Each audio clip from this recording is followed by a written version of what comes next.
তালুকদাৰ আজি আমি আপোনালোকৰ মাজত আহিছোঁ এটা বিশেষ কাৰণত লৈ পেলাই আমাৰ অসমৰ যি মুখ্যমন্ত্ৰী পৰিয়ালৰ ওপৰত স্কেন হোৱা বুলি কৈছে ভুবি স্কেন সেইটো টোটেলি ফেক আৰু অবৈধ এটো ইনফৰমেশ্যন আৰু এই যি অবৈধ ইনফৰমেশ্যন মিডিয়া বা যিখিনি মিডিয়াই প্ৰচাৰ কৰিছে তেখেতসকলক ভাৰতীয় দণ্ডবিধি আইটি এক্টৰ আণ্ডাৰত এই নিউজবিলাক প্ৰচাৰ কৰা বন্ধ কৰিবলৈ লগতে তেখেতসকলক শাস্তি দিব লাগে আৰু এইটো যে ফেক নিউজ এইটো যে ফেক ইনফৰমেশ্যন এটা বাচ্চায়ো জানিব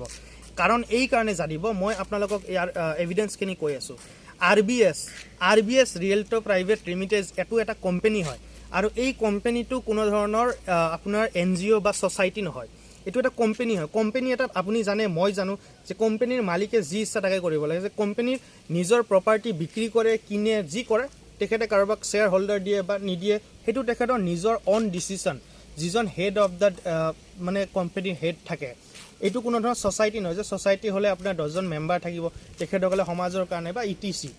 তো কোম্পানী এটা এজ এ ডিফাৰেণ্ট ওয়ে তো কোম্পানী এটা যদি প্ৰপাৰ্টি থাকে হেতু কোম্পানী প্ৰাইভেট প্ৰপাৰ্টি কোম্পানী যেনেকৈ ৰাখে যি কৰে কোম্পানী বিক্ৰী কৰে কিনে তো এইটোৰ লগত হেমন্ত বিশ্ব শৰ্মা ডাঙৰীয়াৰ মুখ্যমন্ত্ৰী ডাঙৰীয়াৰ ফ্যামিলিৰ কোনো এনক্লোজমেন্ট নাই এইটো এটা আনএভিডেন্স ওয়াইজ এইটো এক প্ৰকাৰৰ আমাৰ অসমৰ মানুহখিনিক মেনিপুলেট কৰিছে এভিডেন্সৰ লগত মেনিপুলেট কৰিছে আৰু অসমৰ যি তথ্য আৰু যি তথ্য ইনফৰমেশ্যন যি আছে এই ইনফৰমেশ্যন আৰু তথ্যক লৈ পেলাই এক প্ৰকাৰৰ মিসইউজ কৰা হৈছে এটো আমাৰ অপপ্ৰচাৰ চলোৱা হৈছে কাৰণ কেনেকৈ মই আপোনাক কওঁ এটা ফেসবুকত আপোনাৰ নাম আছে যেনে ফেসবুকত মোৰ আছে লিটন তালুকদাৰ বুলি আপোনাৰ যদি মোৰ ঘৰৰ মানে কোনোবাই সাৰ্চ কৰে বা কোনোবা বন্ধুবৰ্গই সাৰ্চ কৰে লিটন তালুকদাৰ ফেসবুকত আছে ইয়াৰ অবিয়াসলি ফেসবুকত লিটন তালুকদাৰ আছে ঠিক তেনেকৈ বসুন্ধৰা এপছটোত ডক্টৰ হেমন্ত বিশ্ব শৰ্মা ডাঙৰীয়া মুখ্যমন্ত্ৰী ডাঙৰীয়াৰ ফ্যামিলিৰ মানুহৰ ভূমি আছে তাত আপডেট কৰিছে তাত যিখিনি ডিজিটালাইজ আপডেট কৰিছে এইখিনি দেখা পাইছে তো ভূমি আছে ঠিক আছে এতিয়া আপোনাৰ আৰু এটা কথা কওঁ যে প্ৰায়ত যি স্বৰ্গীয় মুখ্যমন্ত্ৰী আছিলে আমাৰ তৰুণ গগৈ ডাঙৰীয়া তেখেতৰ পৰিয়ালৰ ভূমি থাকিব বদৰুদ্দিন আজমৰৰ ভূমি থাকিব অকণ বৰাৰ ভূমি থাকিব সো যিমান মানুহ আছে যিমানখিনি মানুহে নিজৰ প্ৰপাৰ্টি ডিজিটালাইজ কৰিছে এই প্ৰত্যেকবিলা মানুহৰ ভূমি বসুন্ধৰা এপছত অসমৰ যি পোৰ্টেল আছে এইটো মাটি লেণ্ড ৰেভিনিউ ডিপাৰ্টমেণ্ট এইটোত সেই ভূমিৰ যিটো আছে এপটো সেই এপটোত আপলোড থাকিব এতিয়া ভূমিত যি আপোনাৰ লেণ্ডত ইনফৰমেশ্যনটো আপলোড থাকিব সেইটো আপোনালোকৰ নিজৰ উপযোগিতা যি কিছুমান কামৰ কাৰণে বা কিছুমান ভাল কামৰ কাৰণে তাতে আপলোড কৰা হৈছে ইনফৰমেশ্যনখিনি ৰাখা হৈছে বা ডিজিটালাইজ সিস্টেমত ৰাখা হৈছে কিন্তু তাক কেতিয়াও কোৱা হোৱা নাই যে তাৰ ভূমিৰ পেপাৰছটো আপোনালোকে প্ৰিণ্ট আউট দিয়ক দি পেলাই গৈ পেলাই এটা সংবাদ মাধ্যমত গৈ পেলাই সেই পেপাৰটো লৈ পেলাই হেতুক এভিডেন্স দেখাই পেলাই অসমৰ ৰাইজক আপোনালোকে মিছলেট কৰক তো আপোনাৰ ভূমি আছে মোৰ ভূমি আছে আজি যিবিলাক বহুত ডাঙৰ বিজনেছমেন নিউজ চেনেলৰ তো বহুত ডাঙৰ প্ৰপাৰ্টি মানুহৰ বহুতৰ প্ৰপাৰ্টি আছে প্ৰথম কথা এই প্ৰপাৰ্টিবিলাক যে আছে এই বসুন্ধৰা এপত গৈ পেলাই আপোনালোকে সাৰ্চ কৰি চালেও পাব এইটো এটা বেসিক কথা আপুনি প্ৰয়াত আজি ধৰি লওক 4জন 5জন অসমৰ ভাৰত স্বাধীন হোৱাৰ পৰা যিমান কেইজন আপোনাৰ মুখ্যমন্ত্ৰী আছিল বা মিনিষ্ট্ৰী আছিল বা যিমান ব্যৱসায় কৰা মানুহ আছে আজমল ডাঙৰীয়াৰ ফ্যামিলিৰে হওক তো সকলোৰে ভূমি তাত দেখা পাব পাৰে যিখিনি আছে তথ্য হিচাপত তো সেইটো এটা ইস্যু নহয় সেইটোত বাচ্চা এটাও জানে যে এইটো এপত যদি আমি এটা সাৰ্চ কৰোঁ তেতিয়াহ'লে আমি এনেকৈ ভূমিৰ কাগজ পাই যাম দ্যাটছ ইট ঠিক তেনেকৈ ফেসবুকত যেনে মোৰ নামটো সাৰ্চ কৰিলে মোৰ নামটো আপুনি পাই যাব আপোনাৰ নামটো আপুনি সাৰ্চ কৰিলে পাই যাব তো এইটো এটা কোনো এভিডেন্সৰ ক্ষেত্ৰতে নহয় তো তাৰ পেপাৰছটো ওলাই পেলাই যি সংবাদ মাধ্যমত আগত সম্প্ৰচাৰ কৰিছে এটো এটা ভূমি কেলেংকাৰী মুখ্যমন্ত্ৰী কৰাবে প্ৰথম কথা মুখ্যমন্ত্ৰীৰ যিগৰাকী ওয়াইফ তেখেতে 2009ত সেই যি সংস্থাটো আছে সংস্থাটোৰ পৰা তেখেতে ৰিজাইন কৰি ওলাই গৈছে প্ৰথম কথা দ্বিতীয় কথা হেতু এটা কোনো NGO বা ট্ৰাষ্ট নহয় হেতু এটা আপোনাৰ প্ৰাইভেট কোম্পানী যিজন অনাৰ অফ দ্য শিফট আছে তেখেতেই সেই কোম্পানীটোৰ মালিক তো গোটেই এভিডেন্স তেখেতৰ এগেইনষ্টত হ'ব পাৰে কিন্তু ইয়াত মুখ্যমন্ত্ৰী ফ্যামিলিৰ কোনো ধৰণৰ এনক্লোজমেন্ট নাই তো যাৰ ফলত মুখ্যমন্ত্ৰী ফ্যামিলি ভূমি অবৈধ যিটো এইটো স্কেম বুলি কৈছে এইটো এটা ফেক নিউজ আৰু তৃতীয় কথাত আহোঁ এই নিউজ বা এই এভিডেন্সক এক প্ৰকাৰৰ যিখিনি মানুহে এই নিউজখিনি বনাইছে এই নিউজখিনি যে বনাইছে এইটো মেনিপুলেট কৰা হৈছে মানে টলাৰেন্স কৰি পেলাই বনোৱা হৈছে এভিডেন্সৰ ওপৰত বেছ কৰি আৰু টলাৰেন্স যিখিনি এভিডেন্সক বেছ কৰি বনোৱা হৈছে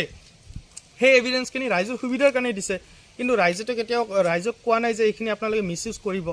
তো মই বিচাৰোঁ যি বসুন্ধৰা এপছ যিটো এপছ অসম চৰকাৰৰ বসুন্ধৰা এপছ আছে এই এপছটোৰ পৰা যিখিনি কাগজ মিছলেট কৰি পেলাই এনেকুৱা ভুৱা অপপ্ৰচাৰ বা ভুৱা যি নিউজ বনোৱা হৈছে মাননীয় মুখ্যমন্ত্ৰী মহোদয়ৰ ওপৰত তো এই বসুন্ধৰা এপছৰ যিখিনি আমাৰ অসম চৰকাৰে যিখিনিয়ে এই এপছটো ৰেগুলেট কৰি আছে তেখেতসকলে এই বিষয়ত বা আমাৰ জিলাৰ উপায়ুক্ত মহোদয় আৰু এই বিষয়ত এটা ভালদৰে এই এভিডেন্সটো মিছলিড কৰা ব্যক্তিসকলৰ ওপৰত তথ্যখিনি তেখেতসকলৰ ওপৰত এটা কানুনী IT এক্টৰ কানুনী ব্যৱস্থা কৰিব লাগে আৰু নিউজ যিখিনি সম্প্ৰচাৰ কৰিছে তেখেতসকলক এই নিউজটো হয়তো ৰিমুভ কৰিব ক'ব লাগে আদাৰৱাইজ তেখেতসকলক টোটেলি এই বস্তুটোৰ পৰা এটা ভালদৰে কানুনী গৃহীত ব্যৱস্থা ল'ব লাগে যাতে নেক্সট টাইম কেতিয়াও কোনো এনেকুৱা মিছলিড কৰি অসমত ফেক নিউজ বা ফেক ইনফৰমেশ্যন এইটো এটা কোনো ধৰণৰ নিউজে নহয় এইটো এটা গাধ বনাবৰ কাৰণে নিউজ বনাইছে আৰু এই গাধ কেনেকৈ বনাইছে তাৰ মিছলিড কৰি পেলাই এনেকুৱা ভুৱা অপপ্ৰচাৰ বা ভুৱা যি নিউজ বনোৱা হৈছে মাননীয় মুখ্যমন্ত্ৰী মহোদয়ৰ ওপৰত তো এই বসুন্ধৰা এপছৰ যিখিনি আমাৰ অসম চৰকাৰে যিখিনিয়ে এই এপছটো ৰেগুলেট কৰি আছে তেখেতসকলে এই বিষয়ত বা আমাৰ জিলাৰ উপায়ুক্ত মহোদয় আৰু এই বিষয়ত এটা ভালদৰে এই এভিডেন্সটো মিছলিড কৰা ব্যক্তিসকলৰ ওপৰত তথ্যখিনি তেখেতসকলৰ ওপৰত এটা কানুনী IT এক্টৰ কানুনী ব্যৱস্থা কৰিব লাগে আৰু নিউজ যিখিনি সম্প্ৰচাৰ কৰিছে তেখেতসকলক এই নিউজটো হয়তো ৰিমুভ কৰিব ক'ব লাগে আদাৰৱাইজ তেখেতসকলক টোটেলি এই বস্তুটোৰ পৰা এটা ভালদৰে কানুনী গৃহীত ব্যৱস্থা ল'ব লাগে যাতে নেক্সট টাইম কেতিয়াও কোনো এনেকুৱা মিছলিড কৰি অসমত ফেক নিউজ বা ফেক ইনফৰমেশ্যন এইটো এটা কোনো ধৰণৰ নিউজে নহয় এইটো এটা গাধ বনাবৰ কাৰণে নিউজ বনাইছে আৰু এই গাধ কেনেকৈ বনাইছে তাৰ এটা মই প্ৰমাণ এতিয়া আপোনাক কৈ আছোঁ এটা খিচিৰি বুলি এটা মুভি আছিলে হিন্দী মুভিখনত এটা আদালত এটা বহিছিলে আদালতটোত যিজন জাজ আছিলে জাজটোৱে আপোনাৰ হিন্দীত কয় যে অৰ্ডাৰ বুলি তেখেতে কৈ আছিলে কৈ থাকোঁতে তেতিয়া সেই অৰ্ডাৰ যিটো কৈ আছিলে কৈ থকা অৱস্থাত তাৰ যিটো এগৰাকী পত্নীয়ে গিৰিয়েকক সুধিছিলে যে শুনাচোন এইটো আদালতত আমাৰ জাজে কি অৰ্ডাৰ কৈ আছে তো তেতিয়া আপোনাৰ যিজন গিৰিয়েক আছিলে গিৰিয়েকজনে কয় যে এইটো যোৱাকালি যেনেকৈ তুমি সাপ চাই পেলাই ভয় খাইছিলা অলপ ভয় খাইছিলা এতিয়া তুমি বেছি ভয় খোৱা মানে অৰ্ডাৰো ডেট মিনছ অৰ্ডাৰ জাজে কৈছে যে অৰ্ডাৰ এই জাজে যিটো অৰ্ডাৰ কৈছে সেইটো মেনিপুলেট কৰি পেলাই তেখেতৰ ঘনীয়েকক সেই গিৰিয়েকজনে বুজাইছে যে অৰ্ডাৰো তো ইয়াৰ যিটো মিনিংটো টুইষ্ট কৰি দিছে আৰু এই ঠিক তেনেকৈ বসুন্ধৰা এপৰ পৰা এভিডেন্সখিনি কালেক্ট কৰি পেলাই যিবিলাক নিউজ চেনেল বা এই সংগঠন বা ৰাজনৈতিক দল আছে তেখেতসকলে মেনিপুলেট কৰি পেলাই এই সংস্থাটোৰ ওপৰত কৈছে যে মুখ্যমন্ত্ৰীৰ পৰিয়ালে ভূমি কেলেংকাৰীৰ লগত জড়িত মেইন ফেক্টটো হৈ গ'ল কি এটা কোম্পানী জড়িত হ'ব পাৰে কিন্তু পৰিয়ালটো নহয় আৰু যিটো কোম্পানী আপোনাৰ জড়িত হয় বুলি কৈছে 2007-08 যিটো ভূমি তেখেতসকলৰ নামত আছে সেনেকুৱা হাজাৰ ভূমি আমাৰ গুৱাহাটী চহৰত বহুত তেনেকুৱা গভৰ্ণমেণ্টৰ ভূমি আছে যিবিলাক বহুত মানুহৰ এতিয়া কব্জাত আছে ডাঙৰ আগৰ চৰকাৰৰ বহুত মানুহৰ কব্জাত আছে বা বহুত ডাঙৰ অফিচাৰৰ কব্জাত আছে সেইবিলাক ভূমিটো কেতিয়াও কোনো চাব যোৱা নাই এইটো এটা মিছলিড কৰাৰ কাৰণে মুখ্যমন্ত্ৰীক বদনাম কৰাৰ কাৰণে অপপ্ৰচাৰমূলক এটা নিউজ হয় আৰু ইয়াৰ তথ্যখিনি আপোনালোকে নিজে চালে গম পাব বেছিক দুটাই মই এভিডেন্স আপোনালোকক কৈছোঁ এটা আপোনাৰ মেনিপুলেট কৰিছে এভিডেন্সটো আৰু দ্বিতীয়টো হ'ল আমি জানা কথাটোকে আমাৰ যিটো চৰকাৰৰ যিটো চৰকাৰে যিটো আমাক ৰাইজৰ সুবিধাৰ্থে যিটো বসুন্ধৰা এপ বা এটা এপ যি নিৰ্ণয় কৰিছে সেই এপৰ পৰা সেই তথ্যখিনি ওলাই পেলাই মিছলিড কৰি নিউজ বনাইছে টোটেলি ৰেষ্টিকেট কৰক এই সকলোবোৰ পক্ষত ধন্যবাদ জয় হিন্দ জয় ভাৰত